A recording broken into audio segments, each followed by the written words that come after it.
But sometimes, really and truly, the whole I'm like, when are we gonna finish? Like everything feels such like, oh my goodness.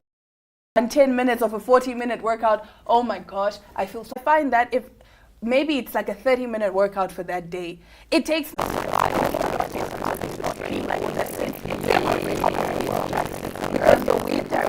how the internet refers to it because no one actually the week off your period is the ovulation, just like like he's how old is basically the son now? he's so maybe 8 months, 9 months. Okay. He's yeah, very no, but small. he can still hear and he can still see. hear. He can still comprehend. You know, Yeah. people think that kids don't, or like kids can't. How? I don't think like it could be a thing of Because she's a celebrity of that caliber, she Yeah. would have security at I her think home. with her, the only security she has is just the cameras. Or when she goes out, maybe then she. Yeah, I think maybe she has other systems in place, like the security cameras. Something was not revealed. Exactly. Something because we look at you are related to something. They are not. And if Don't miss my .NA cars on automobiles. Wheels.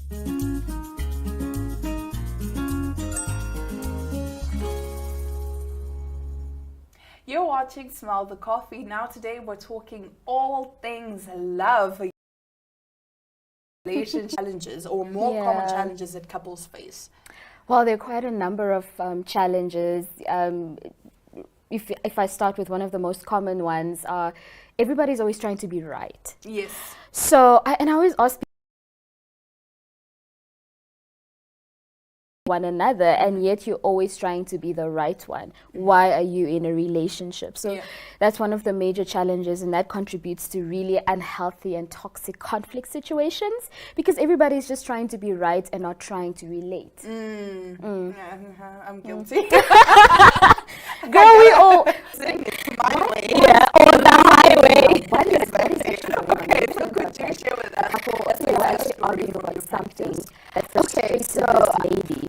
And I asked her of the research. This is something that happened in the marriage something. So they were arguing about it. And so we had a session. So I asked her, will this matter? Yes, it may be his fault. Yes, it may be your fault. But does it matter?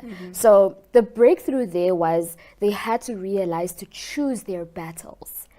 If it's not going to matter tomorrow, you don't need to fight about it because you're killing your joy, and that's corrosive to the relationship. Wow. Yeah. Oh my goodness. Okay, I should definitely come for one of these sessions. Please, I'll give you a free one.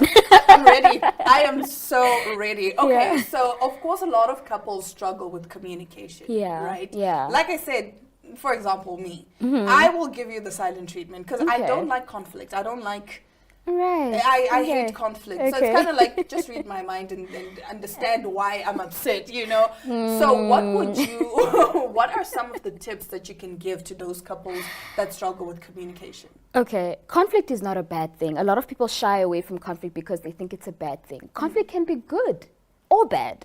You can have healthy conflict or unhealthy conflict. In fact, a relationship that doesn't have conflict, to me, that's a red flag. Several red flags. Yeah, because why aren't you, what's going on? You're two different people. Exactly. Somebody is trying to please you. Other, and so you're not really yourself. So healthy conflict is there.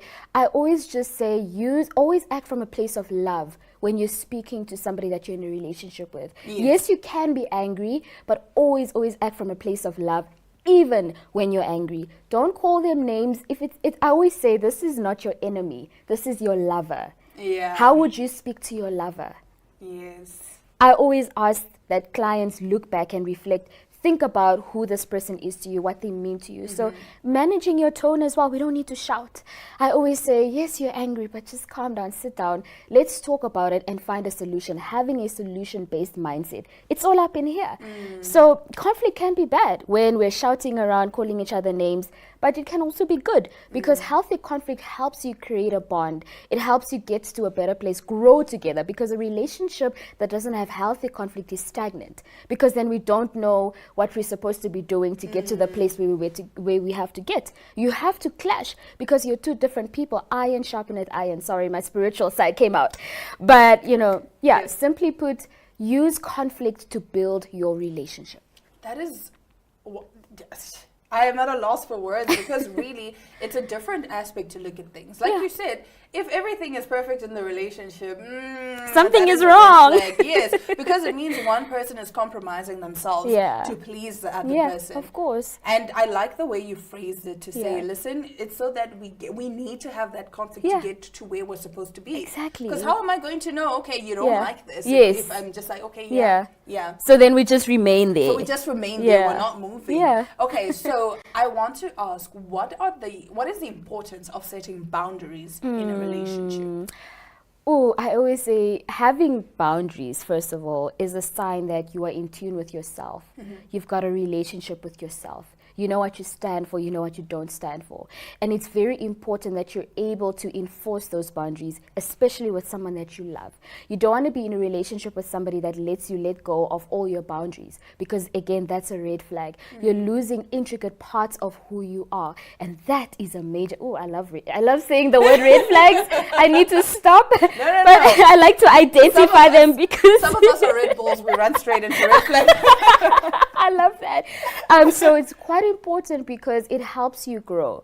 You are with somebody that needs to understand, okay, my partner doesn't like this, this is something that I shouldn't do. And that's how you also get to identify whether you can spend the rest of your life with this person.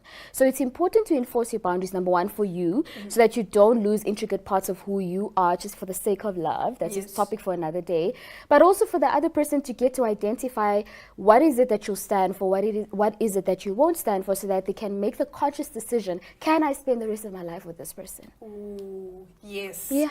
Those are great questions, actually. Like, do you see yourself actually spending the rest of your life with this person? Yeah. So, of course, infidelity. Sorry. Just to also add on that, boundaries are a way of protecting yourself as well.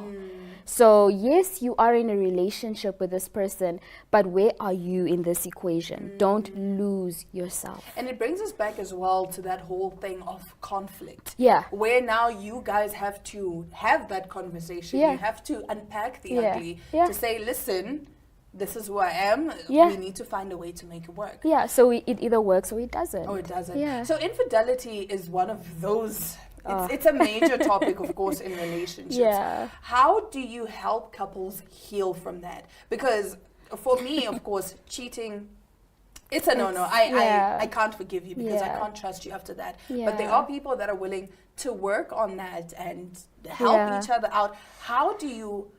Let's say I walk into your office and I say, listen, this man cheated on me. I cannot forgive him. How would you help someone like that heal?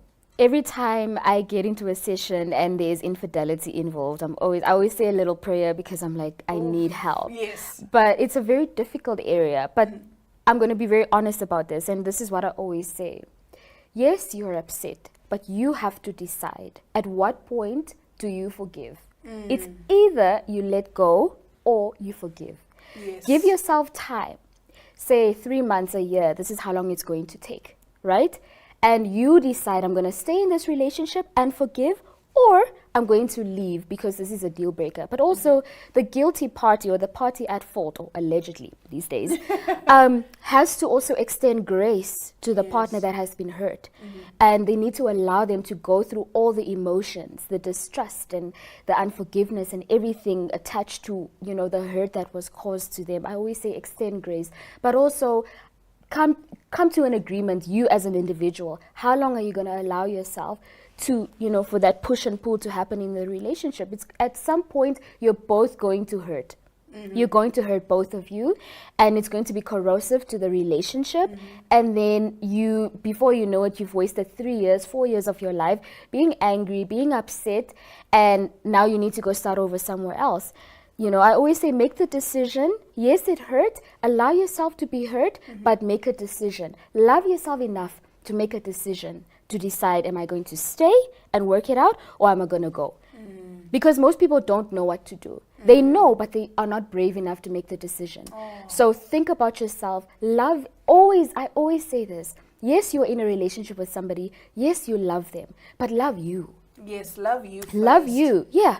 I like how everything is actually interlinking to all the things we've spoken about. I mean, from setting boundaries to conflict, things like that. And like you're saying, you need to decide, like, okay, if I'm going to stay, I'm not going to constantly be bringing it up, because if you Yeah. do stay, Yeah. and You're staying. you're staying. Yeah. But then it doesn't help that every 2 minutes you're bringing it back Yeah, up. but also the guilty or the party at fault, allegedly, needs to be able to prove that they're trustworthy again. So it's going to take a lot more work. I hear a lot of, I hear a lot of cheating coming from the males. Yes. But, I hear a lot of, no, she must just understand I'm done cheating. But I always remind them that, no, listen, she needs reassurance. Yes. Sometimes women cheat too. I hear some of those cases coming up too. He needs reassurance. He needs to know that you can be trusted again.